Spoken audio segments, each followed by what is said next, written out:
Okay, welcome back everybody. This is our last video for week 14. And for this video, we're going to focus on Webern's Opus 27 variations for piano and just the second movement. You may be a little bit familiar with this. It is a commonly taught movement because of its interesting use of row forms, and it is just one page long. So that's why I've given you just an excerpt of only this page. If you haven't already done so, please pause the video and go listen to it now. Listen to it a couple of times, I think that'd be helpful. And now that you're back, I want to note a few things about it. One thing you might have noticed is that the two hands switch a whole bunch of times. And one thing we have to be really aware of in studying this piece is what clef is happening. And the idea is that, The idea is that the hands will have to cross each other a lot for the actual performer, which is an interesting way of kind of embodying the relationships that are happening between the row forms in this movement. So I'm just circling a few of these on the first system so you can see where that happens. Notice also that sometimes you might have heard this. I think this is one that's cool to teach because you can actually observe these relationships orally. Is that, for example, here's a place where A happens in the left and right hand at the same kind of moment. Here's another spot where that happens.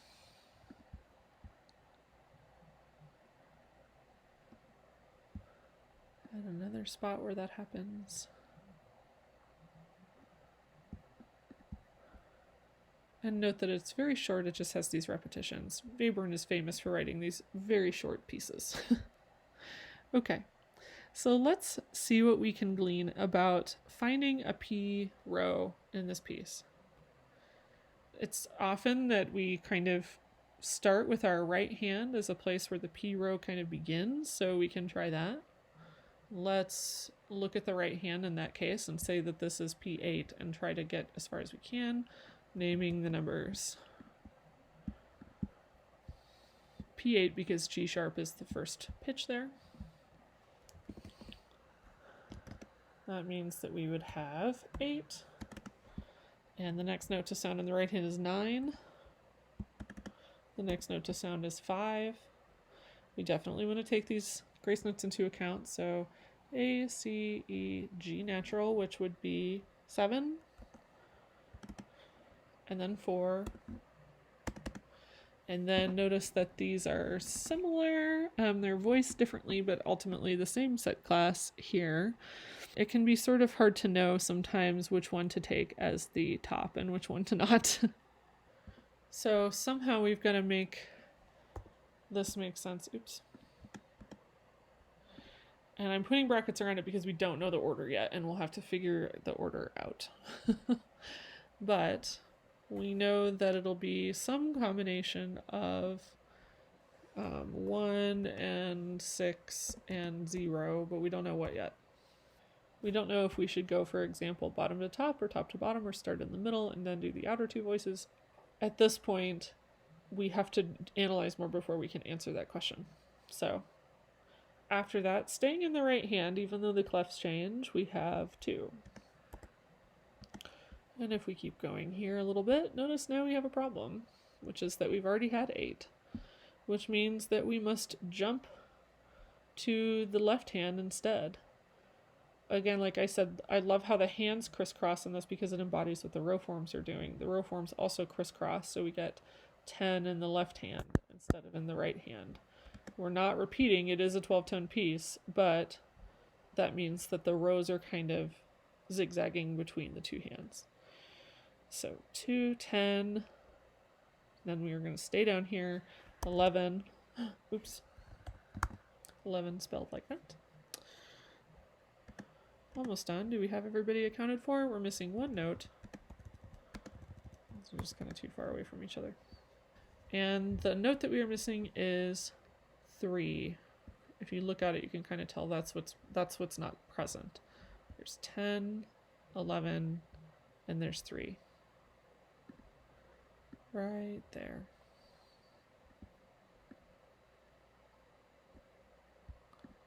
Nope. trying to draw an arrow there, just to show that like that's where we're going, that we start on the top staff and that we're jumping to the bottom staff. So we got our 3 right there. So let's see. We can't quite make a matrix with it yet because we don't know what the order is supposed to be here.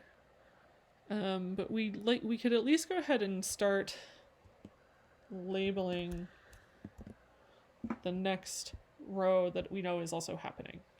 So there's P8, and we know that this is something 10. We don't know which kind of 10. It could be a P10, or it could be an I10, or it could be R or RI, so we don't know. But we'll start anyway with 10, and then 9. So notice how 9 is also second in this one. 10, 9. Then we go to C sharp, so that's 1. Then we go to down here. We are in bass clef now, so that is 11. D is 2. Then we get to this confusing thing that we're not sure what to do with, and we know that it is going to be some combination of 6, 0, and 5. So they're not actually the same. I misspoke before when I said like these two are exactly the same. They both have 0 in them and they both have 6 in them, but this one has 1 and this one has 5. I hope I'm not spoiling this for you by sort of making a couple of these comments, because there's cool connection going on here, and you may already have started to observe it. Okay, so let's see what else. After that, we're still in the bottom staff. We get 4.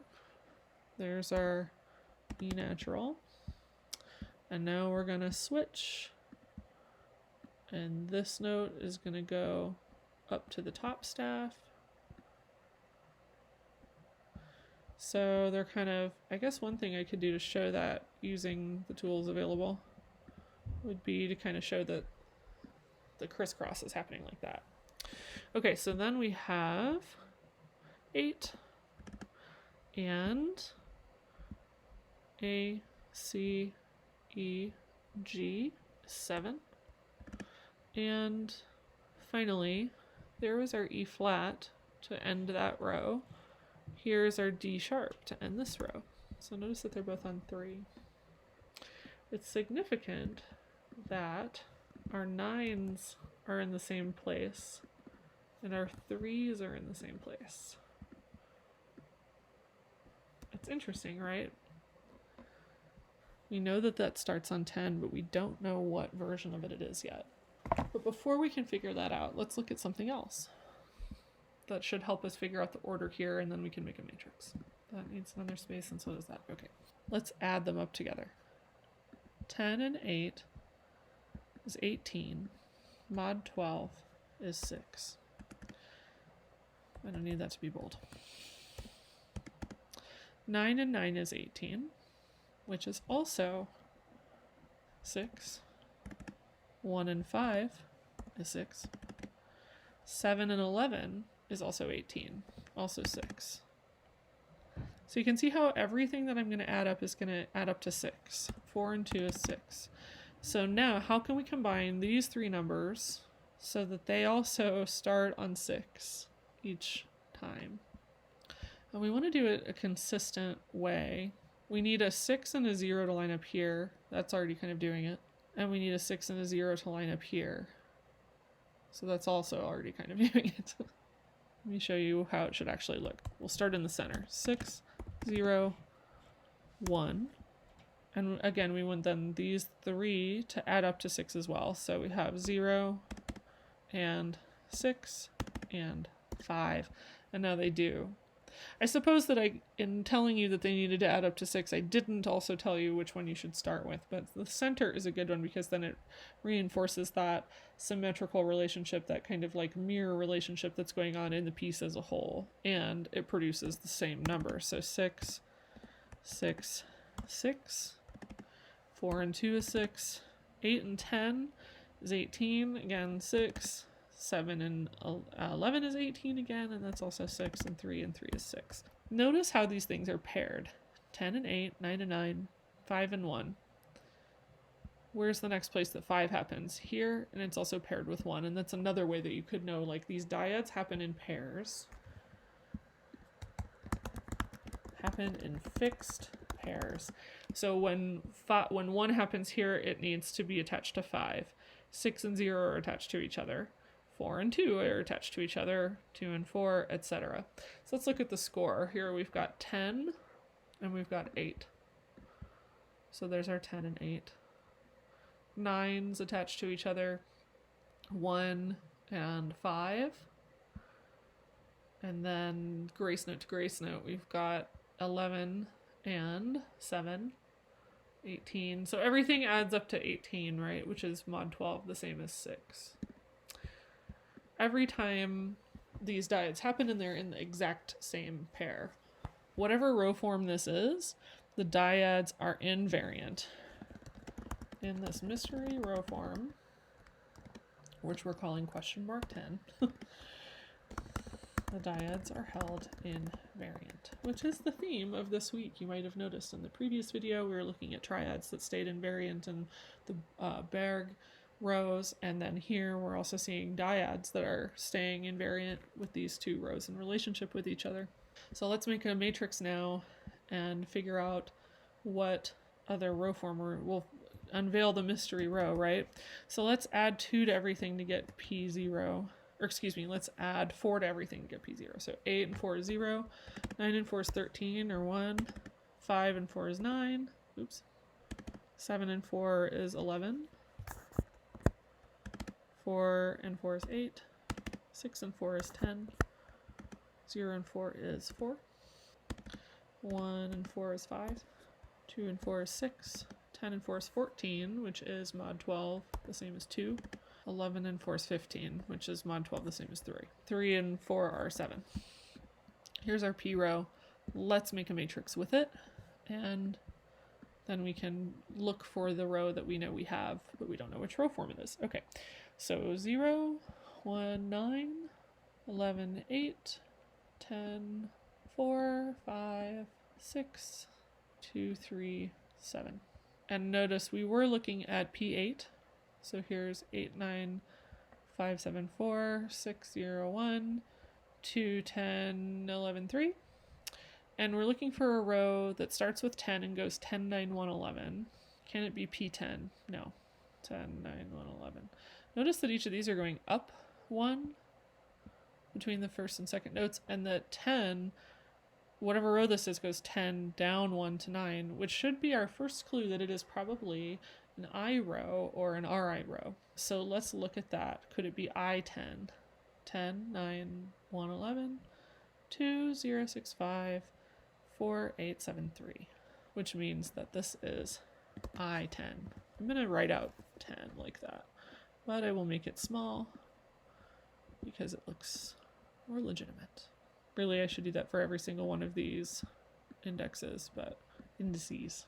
So notice something else that's happening here. These two rows, 8 and 10, also add up to 16, or 18 and 6, because those index numbers, I mean, that's the first interval that happens in the whole thing, but the index numbers adding up to 6 is how we could tell that would happen.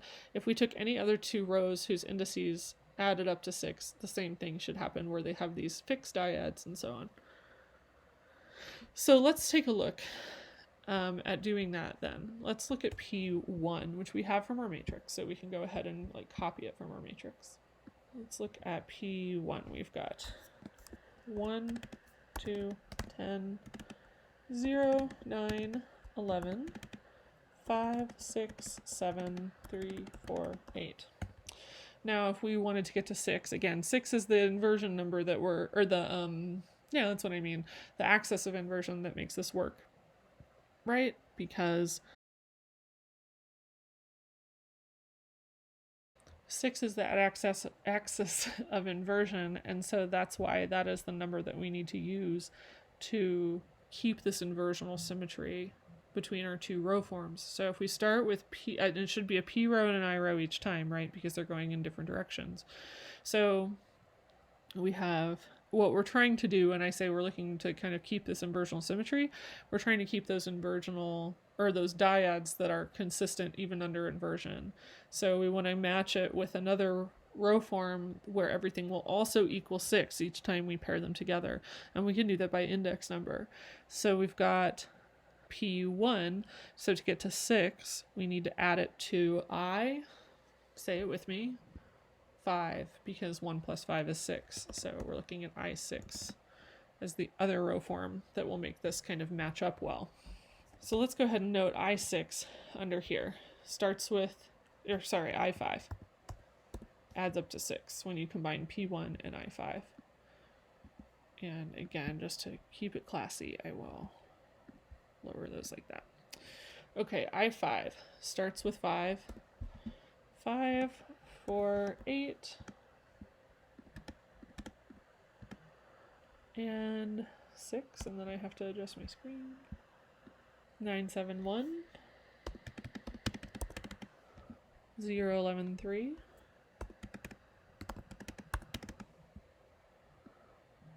2, 10.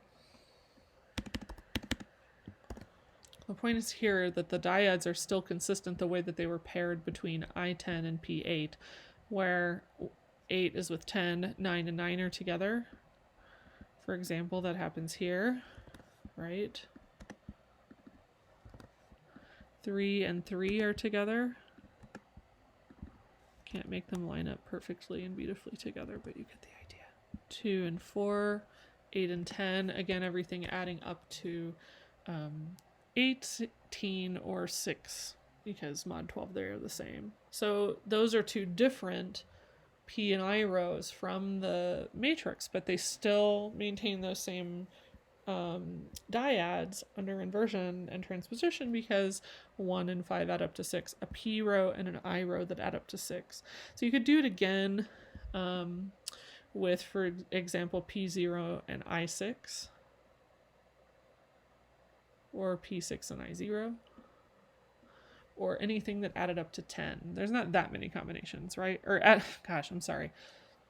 You could do that with anything that added up to 6. So P5 and I1, or P1 and I5, etc. P4 and I2, anything that adds up to 6 would have that same relationship. And it should be true in any matrix, not just in this one, but Webern exploits it to such a cool degree here, keeping things inversionally related as the hands also invert with the clefs.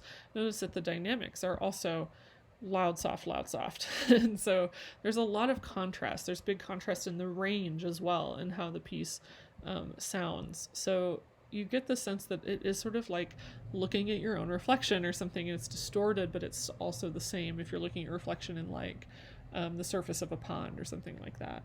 So we could look at, for example, then what happens next. We got to the end of this series with the 3s. You can see here that we got to the end of this series, but then the next thing that happens is actually starting in the same moment that we start the next series also on 3. So we're always going to have P and I rows together. So we've got, let's look at this one and see which version of what row form starting with 3 it is. We've got 3, 4, 0, 2.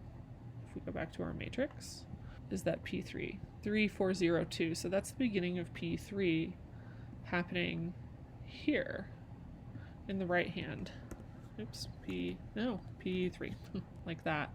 And then in the bottom, we've got 3, 2, 6, 0.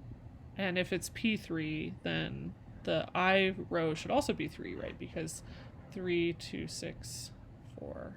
3, 2, 6, 4. Sorry, that's not 0. That should also be 3 because we want those two index numbers to add up to 6.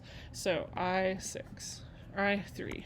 When I misspeak, if I'm teaching set theory, the problem is that it just makes everything so much more confusing. There's I3 starting there, P3 and I3. Let's look at how those rows end. I3 ends with 8 and P3 ends with, should end with 10, right? Because that would get us to 18. So there's 10 and there's 8 with the two row forms ending. but also 10 and 8 were the beginning. So remember, so that's another overlapping version of the row. Remember, we started with this exact same gesture, and then there's where it sort of happens before the repeat sign. And I didn't label at the beginning, it looks like. I10 here. So then when they start over with the repeat, it looks like they're going, back to P8 and I10, which they do in the sense of actually taking the repeat. But then when we actually are going on, we start with I8 and we start with P10. So they switch around. So I8 would have 8 and then 7, 11, 9. 8, 7, 11, 9 going like this.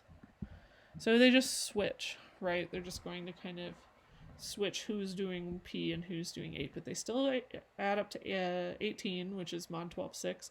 So they still keep all of those same pairs together. They're just going to be different than before. Here's our A's there.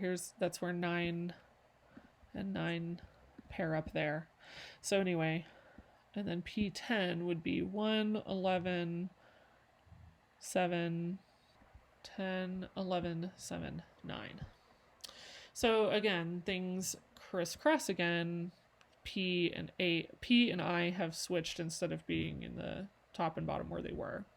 Because of the way that he changes the row forms, though, the dyads don't always happen in exactly the same order. So like here, 9 happened right at the very beginning, and here 9 is happening kind of in the middle.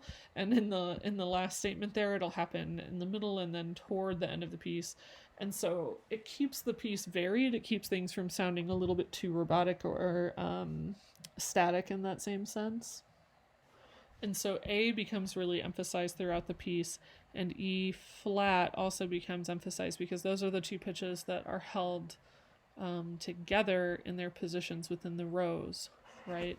So we saw those A's, and then these 16 or these grace notes are also 3, which is like maybe not the biggest kind of like pairing, but also here's E flat. Like it's not, having them as grace notes is not the most obvious pairing. And here's E flat again. And so you can see where that invariance really gives the piece some structure. And A and E flat become then the axis around this tritone axis around which everything else is kind of happening. And that's a tritone, right? That's the 6 that serves as the axis between the two rows that have these invariant dyads. It's important to think about these rows as having a lot of relationships. It's not just that the row is like this fixed object that then is just going to repeat over and over again like a robot, as I said before. It's not robotic. It's really the basis for all of these different pitch relationships that can be kind of enacted throughout a whole piece. And like I said in this one thing I love is the way that the pianist then embodies those relationships by crossing their arms over each other and then crossing them back in the second half of the piece, because you can actually sort of see that relationship illustrated for you in the body of the pianist, and that's a relationship I find really fascinating and certainly different from just thinking of this music as being kind of soulless and dissonant. So I hope that this has given you a sense that 12-tone music is a lot more varied than just writing out an order of 12 pitches and then pressing play and letting the whole thing kind of sort itself out. There's a lot of subjective decisions, and there's a lot of musical decisions that go into constructing a piece like this. And you can also tell from the pieces that I chose that they're very different from each other. The way that Berg used those rows in the violin concerto is very different from how we saw rows materializing here, or how we saw rows in the Schoenberg string quartet and things like that. So I hope you've enjoyed your tour through 12-tone music. It's been quick and I hope lighthearted. And I will talk to you again next week. Bye for now.